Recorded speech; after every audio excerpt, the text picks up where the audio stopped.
अस्सलाम वालेकुम नाज़रीन, सोहरा बरकत आपसे मुखातिब है। लाहौर हाई कोर्ट की जानिब से एक लैंडमार्क डिसीजन आया है, एक जबरदस्त किस्म का फैसला आया है और इस फैसले ने हुकूमत का ऐसा महसूस हो रहा है जैसे बाजू मरोड़ कर रख दिया है, हुकूमत को बैकफुट के ऊपर धकेल दिया है और हुकूमत के पास जो ऑप्शंस हैं बहुत ज्यादा कम हो गए हैं। पाकिस्तान के अंदर मारने कुटने उठाकर लेकर जाने, जाली मुकदमात बनाने और जुबान बंदी करवाने के अलावा और भी ब्लैकमेलिंग की जाती है। यहाँ पर लोगों की फोन कॉल्स रिकॉर्ड की जाती हैं, तमाम तर लोगों के फोन कॉल्स टेप किए जाते हैं। पाकिस्तान में अक्सर कहा जाता है कि जब भी आप किसी को टेलीफोन कॉल करें तो दो दफा अस्सलाम वालेकुम कहें, एक दफा जिससे आप मुखातिब हैं और एक दफा जो आपकी फोन बुनियादी तौर पर रिकॉर्ड कर रहा है। तमाम तर बड़े होटल्स, गेस्ट हाउसेज, मुख्तलिफ घर, वहां पर कैमरे नस्ब है और लोगों की जाली नंगी वीडियोस बनाई जाती हैं। कुछ असली भी होती हैं और काफी सारी टेम्पर भी होती हैं। कुछ जगहों पर खवातीन को प्लांटेड बेचा जाता है और फिर जाली वीडियो बनाकर लोगों को ब्लैकमेल किया जाता है। कुछ की वीडियोस रिलीज कर दी जाती हैं और कुछ की उन्हें सिर्फ ब्लैकमेल करने के लिए होती हैं। इमरान खान साहब और मुख्तलिफ लोग मुख्तलिफ अदवार में ये क्लेम कर चुके हैं कि पाकिस्तान के अंदर मुअज़्ज़िज़ जजेस, अदालतों की और मुख्तलिफ बड़ी बड़ी शख्सियात की वीडियोस मौजूद हैं और ये एक लाइब्रेरी है जो मौजूद है। खाली आप हरीम शाह के कुछ ट्वीट्स देख लें तो आपको पता चल जाएगा, लेकिन इनके अलावा वो बहुत सारा सिलसिला मौजूद है और खासतौर पर कुछ अरसे से पाकिस्तान के अंदर जो पॉलिटिक्स हो रही है वो सारी ऑडियो लीक्स के ऊपर हो रही है। तो अदालत ने आज ये दरवाजा बंद कर दिया है, खिड़की बंद कर दी है और हुकूमत बड़ी मुश्किल में आ गई है। लेकिन उससे पहले आपको बता दें कि परवेज इलाही साहब को पकड़ने की हैट्रिक मुकम्मल कर ली गई है। तकरीबन 80 साल का वो बुजुर्ग पाकिस्तान का पॉलिटिशियन है, साबिक वजीर आला है और एक बड़ी प्रोमिनेंट पॉलिटिक्स की पर्सनैलिटी है। लेकिन कॉलर से पकड़कर उठाकर ले जाया गया, घसीटा गया और उसके बाद जब उन्होंने अपने हौसले बुलंद दिखाए तो उन्हें 2 मुकदमात में बरी किया गया, लेकिन फिर तीसरे मुकदमे में उन्हें गिरफ्तार कर लिया गया है। यानी जब तक प्रेस कॉन्फ्रेंस नहीं होगी तब तक आप इन्हें छोड़ेंगे नहीं। ये हमारे बुजुर्ग हैं और ये बड़े इंपॉर्टेंट लोग हैं पाकिस्तान के। यानी आप इनकी सियासत से इख्तिलाफ या इत्तफाक कर सकते हैं, लेकिन ये बुजुर्ग हैं, ये हमारे रिप्रेजेंटेटिव हैं, ये पब्लिक, आप कह सकते हैं पब्लिक के नुमाइंदे हैं। लिहाजा पब्लिक के हर उस नुमाइंदे की तजलील और तज़हीक की जा रही है जिसके अंदर कोई ना कोई हिम्मत है उसूल के साथ खड़े होने की। परवेज इलाही साहब के ऊपर भी शदीद तरीन दबाव है। अब जो लाहौर हाई कोर्ट के मुअज़्ज़िज़ जज ने फैसला दिया है, इसके हवाले से अबू ज़र सलमान न्याजी साहब ने ट्वीट भी किया है और बाकायदा से वो ऑर्डर भी ट्विटर के ऊपर वहां पर मौजूद है, जहां पर वो लिखते हैं, excellent order by justice Shahid Jamil of Lahore high court.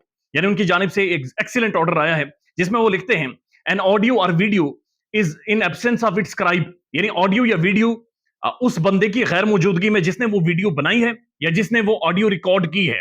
यानी जिस तरह से साबिक चीफ जस्टिस, मौजूदा बल्कि चीफ जस्टिस ऑफ पाकिस्तान और साबिक चीफ जस्टिस ऑफ पाकिस्तान के बेटे की जो ऑडियोज मंजर यहां पर आई थी उनके बारे में वो लिखते हैं, in absence of its scribe, यानी जिस बंदे ने वो ऑडियोज रिकॉर्ड की हैं उसकी एब्सेंस में is not admissible as evidence. यानी एविडेंस के तौर पर इसे नहीं देखा जा सकता, ये कोई भी एविडेंस नहीं है जब तक ये ना पता लगाया जाए कि ये ऑडियो या वीडियो रिकॉर्ड किसने की है। हुकूमत ने जो कमीशन बनाया था काजी फाइज़ साहब की सरबराही में, जिन्होंने फुर्तियां दिखाते हुए फौरी तौर पर उसके ऊपर शुरू कर दिया था काम काज भी, बाकायदा सामान शिफ्ट हुआ, बंदे बुला लिए गए और बड़ा रोला और कुछ साफियों को लीड भी दी गई थी।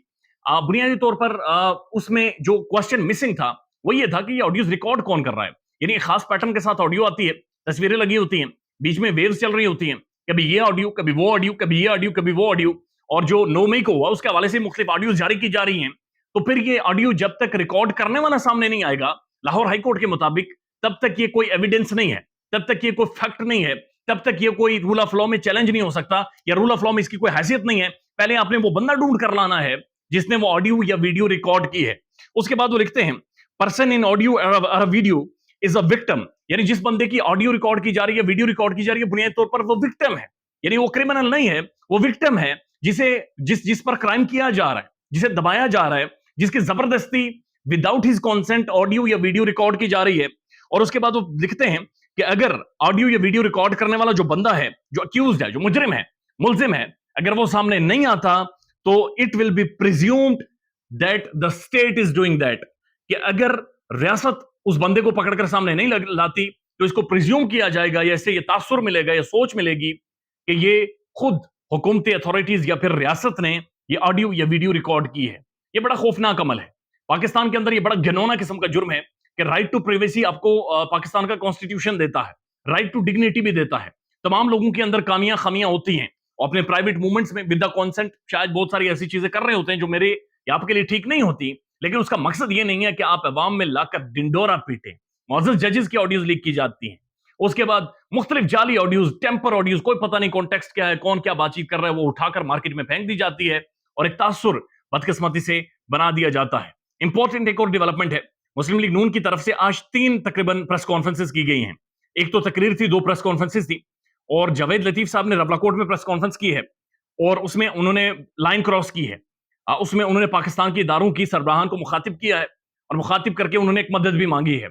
आने वाले टाइम में वो डिस्कस करेंगे, और अता तारड़ साहब ने भी आज प्रेस कॉन्फ्रेंस की है, वो भी आपको बताएंगे। ख्याल रखिएगा अपना। अल्लाह हाफिज।